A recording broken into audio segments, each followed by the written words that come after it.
தொடர் விடுமுறையொட்டி சொந்த ஊர்களுக்கு சென்றவர்கள் சென்னை திரும்புவதால் ஜிஎஸ்டி சாலையில் கடும் போக்குவரத்து நெரிசல் ஏற்பட்டிருக்கிறது. விவரங்களுடன் செய்தியாளர் சூரியராஜன் இணைகிறார்.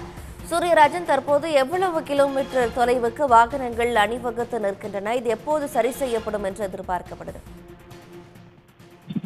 கண்டிப்பாக சனி மற்றும் ஞாயிறு இந்த தொடர்ச்சியாக 2 நாட்கள் விடுமுறை காரணமாக சென்னையில் கூடிய மக்கள் சொந்த ஊர்களுக்காக, குறிப்பாக திருச்சி, மதுரை, கோவை, நெல்லை ஆகிய மாவட்டங்களுக்கு வெள்ளி மற்றும் சனி ஆகிய 2 நாட்களாக தொடர்ச்சியாக சென்னையிலிருந்து கூடிய மக்கள் வெளியேறி தென் மாவட்டம் நோக்கி சென்றாங்க. அது மட்டும் இல்லாம தொடர்ச்சியாக பௌர்ணமி காரணமாகவும் திருவண்ணாமலை மாவட்டத்துக்கும் சென்னை கூடிய மக்கள் தொடர்ச்சியாக போனாங்க.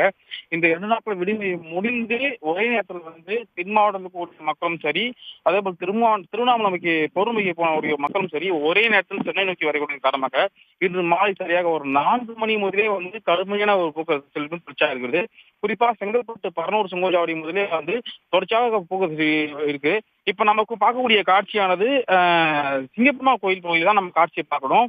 சிங்கப்பெருமா கோயில் தேசிய நெடுஞ்சாலை குறிப்பா சொன்னா திருச்சியில இருந்து வரக்கூடிய சாலை முழுவதுமா ஒரு போக்குவரத்து நெரிசல் கடுமையா இருக்கு.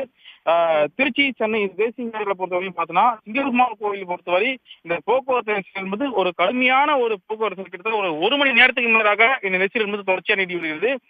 செங்கல்பட்டு முதல் குறிப்பாக செங்கல்பட்டு, பரனூர், சிங்கப்பெருமாள் கோயில், மறைமலை நகர், அதே போல் காட்டாங்குளத்தூர், பொத்தேரி, கூடுவாஞ்சேரி, ஊராப்பகம் கிட்டத்தட்ட ஒரு 15 கிலோமீட்டர் தூரத்துக்கு இந்த நெரிசலானது தொடர்ச்சியாக ஒரு குறைஞ்சபட்சம் ஒரு மணி நேரத்துக்கு மேலாக இந்த நெரிசலானது தொடர்ச்சி வருகிறது.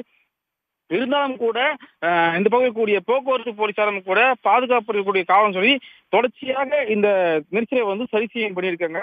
ஒரே நேரத்தில் சென்னையில் கூடிய மக்கள் வெளியேறி தென் மாவட்டத்துக்கு சென்று மீண்டும் நாளை தினத்தில் திங்கட்கிழமை என்பதன் காரணமாக பள்ளி மற்றும் கல்லூரி செலவிலும் அது மட்டும் இல்லாமல் அலுவலக காரணமாக தென் மாவட்டத்திலிருந்து ஒரே அலைய பல ஆயிரக்கணக்கான வாகனங்கள், குறிப்பா 2 சக்கர வாகனங்கள், 3 சக்கர வாகனங்கள், ஆம்னி பேருந்து, அரசு பேருந்து, கார், கனரக ஒரே நேரத்தில் தென் மாவட்டத்திலிருந்து சென்னை நோக்கி படையெடுத்ததன் காரணமாக தான் இந்த போக்குவரத்து நெரிசல் என்பது ஒரு கடுமையாக இருக்குது.